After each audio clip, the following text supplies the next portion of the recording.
নমস্কার বন্ধুরা, আমার শখের হেসেলে তোমাদের স্বাগত জানাই। আশা করি প্রত্যেকেই ভালো আছো। আজকের রেসিপি হচ্ছে সর্ষে বাটা দিয়ে রুই ভাপা। কীভাবে বানিয়েছি চলো দেখে নেওয়া যাক। কড়াই গরম করে নিলাম, তাতে নিয়ে নিচ্ছি পরিমাণ মতো সর্ষের তেল। এদিকে রুই মাছগুলো বেশ ভালোভাবে ধুয়ে নিয়েছি, ধুয়ে তার মধ্যে নুন হলুদ মাখিয়ে নিলাম। নিয়ে ওই সর্ষের তেলের মধ্যে হালকা ভেজে নেব, কড়া করে ভাজবো না। এই হালকা করে ভাজার একটাই উদ্দেশ্য, ভাপাটার মধ্যে এই রুই মাছের গন্ধটা যেন না আসে। একদম উল্টে পাল্টে জাস্ট তুলে নিয়েছি। এদিকে একটা মশলা বানিয়ে নেব, সর্ষে, শুকনো লঙ্কা আর পোস্ত।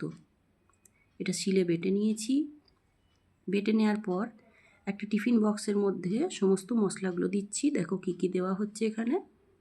বাটা মশলাটা পুরোটাই দিলাম, তার সাথে দিয়ে দিচ্ছি পরিমাণ মতো হলুদ, দিয়ে দিলাম কিছুটা পরিমাণে কাশ্মীরি লঙ্কার গুঁড়ো, লাল লঙ্কার গুঁড়ো, দিচ্ছি স্বাদ মতো নুন, তার সাথে দিয়ে দিচ্ছি কিছুটা পরিমাণে সর্ষের তেল। সম্পূর্ণ রেসিপিটার সাথে থেকো বন্ধুরা। অবশ্যই কমেন্টের মাধ্যমে জানিও কেমন লাগলো। আমার রেসিপি যাদের ভালো লাগছে তারা অবশ্যই লাইক সাবস্ক্রাইব করে একটু পাশে থেকো। তোমরা পাশে থাকলে আমি এগিয়ে যাওয়ার সাহস পাই। সম্পূর্ণ মশলাটাকে বেশ ভালোভাবে মাখিয়ে নিয়েছি। এবারে ভেজে তুলে রাখা মাছগুলো এই মশলার সাথে দিয়ে সুন্দরভাবে মাখিয়ে নেব। দেখো সমস্ত মাছগুলো এপিট ওপিট করে মশলার সাথে মাখিয়ে নিয়েছি। এবারে বাটি ধোয়া জল দিয়ে দিলাম।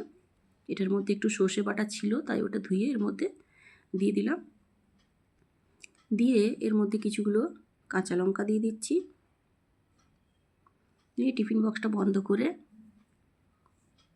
কড়াইয়ের মধ্যে খানিকটা জল দিয়ে একটা স্ট্যান্ড দিয়ে তার উপর এটাকে বসিয়ে দিয়েছি মিনিট 15 মতো। দেখো মিনিট 15 পর আমার রুই ভাপা রেডি হয়ে গেছে। চলো এবার গরম ভাতের সাথে পরিবেশন করে দিই।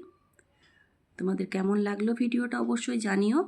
যারা এখনও এইভাবে বানিয়ে খাওনি তারা বানিয়ে খেও। আমরা রুই মাছের অনেক কিছুই রেসিপি খেয়েছি, এভাবে একবার ভাপা বানিয়ে খেও বন্ধুরা। তারপর আমাকে জানিও কেমন লাগলো। আর আমার রেসিপিটা যদি ভালো লেগে থাকে অবশ্যই লাইক সাবস্ক্রাইব করে দিও এবং কমেন্টের মাধ্যমে জানিও তোমাদের কেমন লাগলো।